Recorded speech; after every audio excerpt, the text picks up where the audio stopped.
It is your first weekend as an intern and you are on backup schedule on a Saturday. And guess what? Your phone rings. And guess who's on the other side of the line? It's your favorite senior resident. He calls you up and he tells you, unfortunately, somebody called in sick, so you have to come into work. You come into work and your senior resident gives you your first case for the day. And it goes like this. A 50-year-old male with a past medical history of hyperlipidemia, coronary artery disease, presents with a sudden onset of shortness of breath. The shortness of breath was not associated with any chest pain, palpitations, or syncope. He was recently involved in a sports injury and sustained a tibial fracture for which he underwent surgery.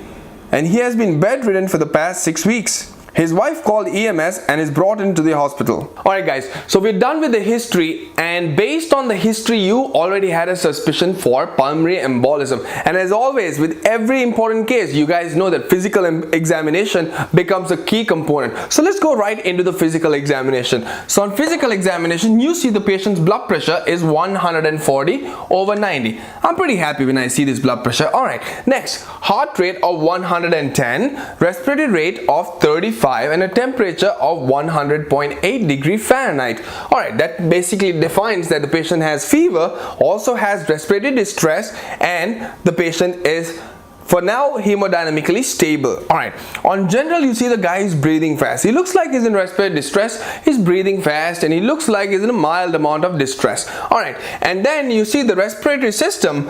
Patient has bilateral equal breath sounds. He's got zero wheezing or crackles. So he's got a very clear lungs, but he's short of breath. Very clear lungs and he's short of breath. There's something happening, but you can't hear anything. It's a very important finding, and you must remember this specific scenario for your future practice. Alright, cardiovascular, you got an S1, S2 is heard, no rubs, gallops, or murmurs. So heart sounds are also perfectly fine. Alright, and finally, lower extremities, you see that the patient has a right leg cast from his previous fracture.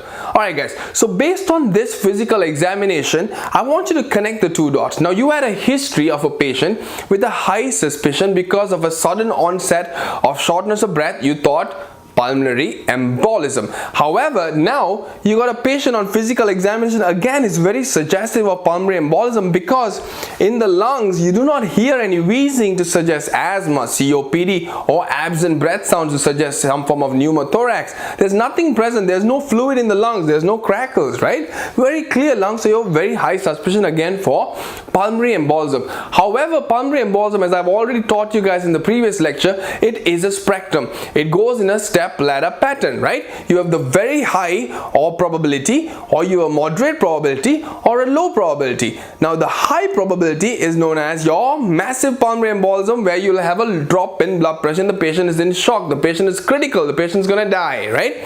Alright, so the other two population you're going to have is either moderate probability or low probability. Now the moderate probability could be called as a submassive pulmonary embolism, but to meet the definition of submassive pulmonary embolism, there are other things that need to be falling in place. However, important thing from this patient's case, you know patient does not have massive PE. Your only two options that you have is the patient probably could have a submassive PE or a low probability PE. Alright, so the way you're going to take care of this case is by moving into labs and orders. So you're done with your history and physical examination, and you have a suspected working diagnosis of a potential submassive PE versus a low probability PE. This patient is not so critical, however a submassive PE patient can become critical at any point of time. CBC needs to be taken because you're looking for hemoglobin, you're looking at platelet counts. As you see, certain contraindications for anticoagulation is in fact a low platelet count, and if the patient's got some form of bleeding and anemia, you must know about that as well. So you want to get a hemoglobin, you want to get a platelet. CMP, you want to find out what the patient's creatinine is. This is important because your choice of anticoagulation really depends on the creatinine clearance of the patient. Alright, so creatinine becomes important. You also want to get other labs such as potassium, magnesium, and calcium. Alright, good. Now PTT, PT, and INR, your coagulation profile becomes very, very important in a patient with pulmonary embolism because your treatment is going to alter this. Next, troponin and a BNP. Now remember, these are both markers of myocardial injury, and therefore troponin BNP is in fact included into your diagnostic criteria for a submassive pulmonary embolism. If you are having a submassive pulmonary embolism, you will have some form of cardiac damage, so you could have elevated troponins and elevated BNP, and you will also see something else on echocardiography, which I'm going to tell you very shortly. And then we come to arterial blood gas. Obviously before that you're going to get a pulse oximetry, right? And you will see the patient is actually saturating low, but he's got a clear lung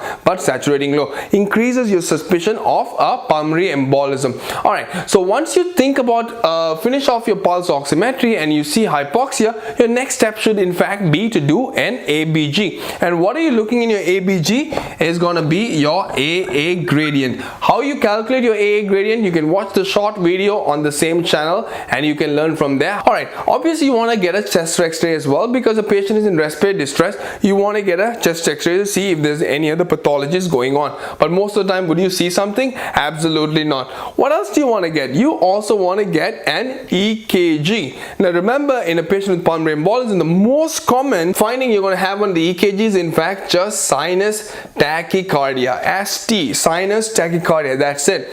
Number two, what you can see is ST and T wave changes, which are going to be very non-specific. All right, and everybody loves this pattern that you call S1 Q3 T3, right? S1 Q3 T3 pattern. How often do you see this? This is the least common, but you can see it. Fine, these are all basic labs and orders. All right, now what is going to be your test to actually diagnose this patient of actually having a pulmonary embolism, right? What is your gold standard test that you must get? Your gold standard test is going to be a CT angiography. Now when you think about CT angiography, like every other angiography done with a CAT scan, is going to be contrast driven, right? You're going to give contrast and see the vasculature of your lungs, and therefore recall again, if the patient's got some form of baseline kidney function being abnormal, then your CT angiography cannot be done, because you're risking the risk of patient having significant kidney injury and ending up on dialysis. The other test you could do is going to be a VQ scan. VQ scan, ventilation perfusion scan. It is preferred to be done in patients with abnormal kidney function. Now one thing I want you guys to remember straight from here, CT angio looks at the central artery of your lungs much better. The central pulmonary arteries are seen better with CT angio, but the peripheries are seen better with your VQ scan. So if I'm telling you about a patient with pulmonary hypertension due to chronic thromboembolism, at that point your gold standard test is in fact going to be your VQ scan. Alright, but if you want to see a patient with an acute pulmonary embolism, your best test is going to be CT angio. So there you go, you got your two choices. And number three, for whatever reason, as you guys already watched on the previous video, which is on massive pulmonary embolism, that if the patient cannot be moved, you're going to do a bedside echocardiography. And based on bedside echocardiography, you can tell if the patient has got an acute right heart strain, right ventricular dilation, right ventricular hypokinesis. It's all suggestive of the patient having a pulmonary embolism. Alright, so these are going to be the labs and orders along with the confirmatory test that you're going to place in your patient with pulmonary embolism. So let's move on to the final section, which is going to be on your assessment and plan. And you guys already know assessment plan is the most important part, because it tells your senior resident and your attending that you know what you're talking about. Based on this presentation, it could be two possible things. It could be moderate probability or it could be low probability. So let's deal with moderate probability because it's a little bit more severe, right? So I'm talking about a submassive pulmonary embolism. What would be the definition for a submassive pulmonary embolism? Is patient's blood pressure should be good, blood pressure should be normal, patient can have elevated troponin and elevated BNP, and thirdly, patient will have a right ventricular strain pattern seen on echocardiography. So basically what I'm telling you is submassive PE looks exactly like the massive pulmonary embolism, except that the blood pressure is actually normal. So does that mean the patient can actually anytime go into a massive pulmonary embolism? Absolutely yes, right? So it's severe but not severe enough. But these patients are very sick, so you must start treatment immediately. So So again, how are you going to decide if you're going to treat these patients or not? It's the same thing. If you watch the previous video, you must see if the patient has a high bleeding risk or not. If it's a very high bleeding risk, then your option is something, but if the patient has a very low bleeding risk, you can start the patient on anticoagulation. So if, for instance, this patient has a low bleeding risk, at this point what you're going to do is start the patient on a full dose anticoagulation. And what is the full dose anticoagulation you can start? In this patient, you can actually have options. Now the way you're going to choose is either you're going to give the patient a low molecular weight heparin, which is known as Lovenox, right, or heparin. In your internship, you are gonna most of the time deal with just these two. All right, 1 milligram per kilogram of body weight BID, or you could do 1.5 milligram per kilogram once daily. Are you monitoring PTT, INR, PT, anything? No, you're not. That's why life is so much better if you're going to use Lovenox, right? Heparin dosing, your initial loading dose, which is a bolus you're going to give, is going to be 80 units per kilogram of body weight. All right, you're going to give this as the bolus for the patient, followed by 18 units per kilogram of body weight per hour, and you are gonna monitor the PTT. So where you're gonna do heparin, you give a bolus of 80 units per kilogram followed by 18 units per kilogram per hour. You're gonna keep titrating this up or down based on your desired PTT. All right, so how are you gonna monitor the patient on heparin is you must get a PTT level every 6 hourly. All right, PTT level Q6 hourly. And what is your target? Different patients come with a different baseline PTT. So what you're going to do is 1.5 to 2.5 times the baseline PTT of the patient. So whatever the patient's baseline PTT is, you're going to hit 1.5 to 2.5 of the patient's PTT. That's it. It's a simple math that you're going to do, and you're going to do it Q6 hourly. Patient has got an elevated creatinine or creatinine clearance is low, patient has got chronic kidney disease. At that point, heparin becomes your drug of choice. If the patient's got a normal kidney function, you are going to go with Lovenox. That's one way to look at it. All right, if the normal kidney function, Lovenox. If bad kidney function, heparin. Very good. So now you already know. However, another additional point I want you to remember, heparin is short acting.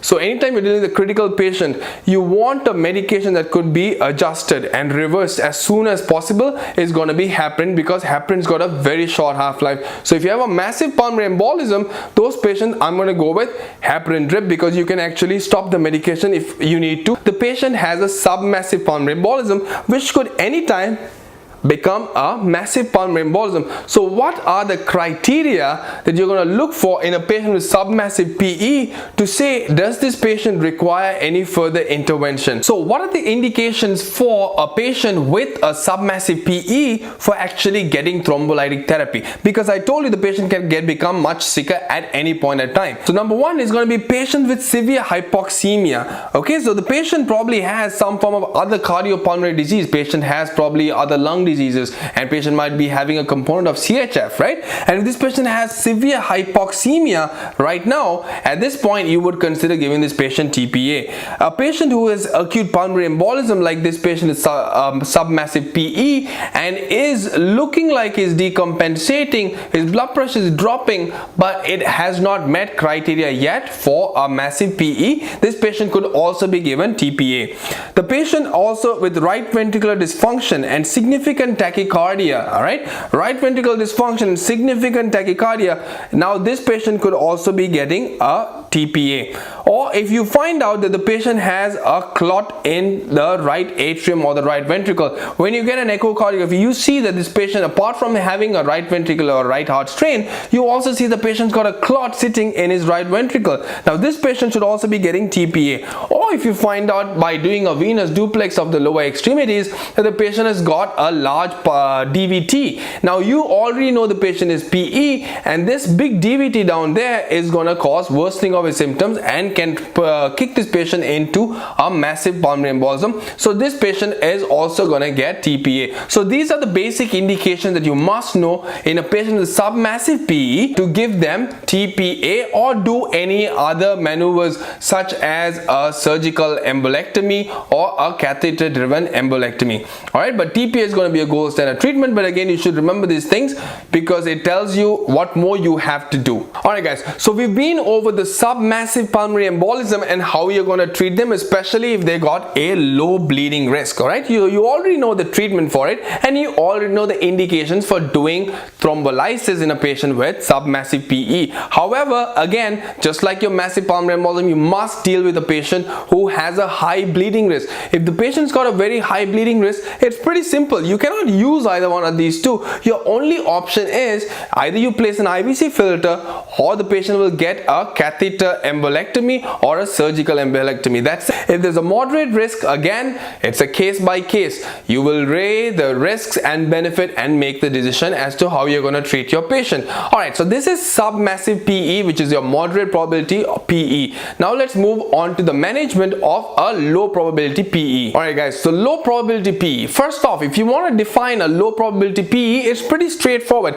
It just does not have the features of a submassive or a massive PE. So a low probability pulmonary embolism, right? Low probability pulmonary embolism, basically you will have normal troponin and BNP. There'll be nothing, there won't be an increment. Blood pressure will be good, right? Blood pressure will be good. If you got an echo on this patient, there will be no evidence of right heart strain. So you will have none of these features, but the imaging study that you've done, such as CT angio, VQ scan or an echo, shows that the patient has got a pulmonary embolism. How are you going to make the decision to see if the patient can go home on anticoagulation or is the patient going to need hospital admission is based on these factors. If the patient does not require any supplemental oxygen, does not require any pain medication, doesn't appear to have respiratory distress, normal blood pressure, normal systolic blood pressure and a normal pulse pressure, there is no history of bleeding in the past, and the patient does not have any risk factors either, and the patient does not have any chronic conditions such as heart failure, liver failure or kidney failure, and the patient understands his condition, and he's a patient who can genuinely go home, right? And again, another score that you could use in patients, it's known as pulmonary embolism severity index, and this is going to be covered in a separate section just as a short video. You guys should watch this video to get what the PESI score is, but you can follow the PESI score, and this basically determines what the mortality is gonna be after somebody has a pulmonary embolism. So you could do a PESI score on the patient, and if the PESI score falls in class 1 or 2 or a simplified PESI score which shows 0, then this patient has a low risk of death, and therefore the patient could actually be discharged home on anticoagulation. So based on these factors, you are going to decide if the patient is going to stay in the hospital or is the patient going to go home. Now you have to make a decision as to what is the anticoagulation you are going to give the patient. Again, if the patient is going to be in the hospital, you could use the patient on Lovenox, as I've already gone over the dosing, or you could do heparin, right? Or what you could do is the newer agents which are called NOACs. NOACs is your new oral anticoagulation. These are your 4 most commonly used NOACs, which are also sometimes called DOACs. Now, apixaban, rivaroxaban, dabigatran and edoxaban. Most commonly you will see that the patient actually, most of the time we do use only apixaban and rivaroxaban. Reason is these two medications have less bleeding risk compared to dabigatran and edoxaban. Now if you're going to start the patient on apixaban or dabigatran, they do not require any form of bridging with Lovenox or heparin. So you can actually start the patient on apixaban or rivaroxaban. You can look up the dosing on how you're going to do your treatment for it, but you can start the patient directly on a oral medication and send them home. So apixaban, rivaroxaban is beautiful in that sense. You start it right away, find out the dosing and you send the patient home. It's perfectly fine. Whereas dabigatran and edoxaban, what happens is if you want to give these two medications, the patient needs to be started on either Lovenox or heparin and bridged before the patient can be sent home on dabigatran or edoxaban. However, for all practical purposes, we don't use these two much often, especially edoxaban is not used that often. Dabigatran is still used, and previously there was always a worry saying, all right, we don't have antidotes for these medications, right? But now, however, we do have antidotes for all of them. All right, so the way I want you guys to remember, dabigatran has a new antidote that has been recently released, and the new antidote is in fact called idarucizumab. All right, idarucizumab is what's going to be used as an antidote for dabigatran, and for whatever has an X in it, if there's an X in it, it sounds like andexanet, right? The antidote is going to be called andexanet.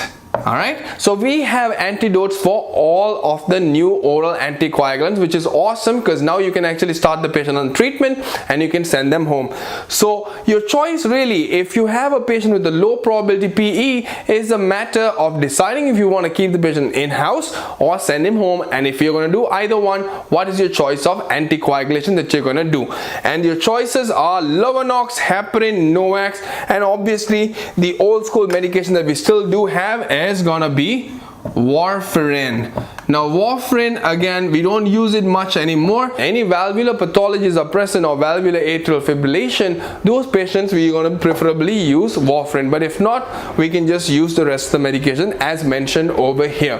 Now, how long you're going to be using anticoagulations for is if a patient has provoked DVT or a provoked pulmonary embolism, these patients ideally you will do anticoagulation just for 3 to 6 months. That's it. After 6 months you can stop. However, if the patient does have whatever provoked them, for instance cancer, or patient's got a stroke and is disabled and is paralyzed, as long as the provoking factor stays, then those patients, however long that's going to stay for, you will have to continue your anticoagulation for a longer time, maybe a year, maybe even longer, maybe even indefinitely. If the provoking factor stays, your anticoagulation will stay for a longer period of time.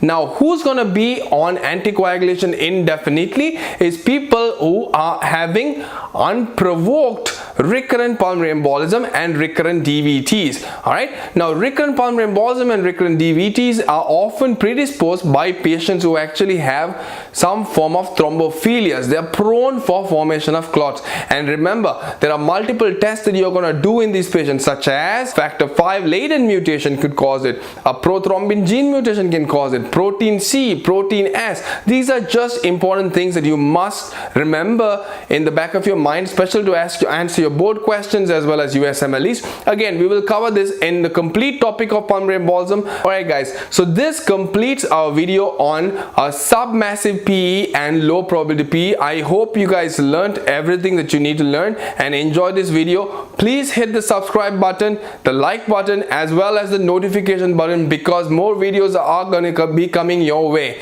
Alright guys, I'll see you on the next video. Until then, goodbye and have a great day.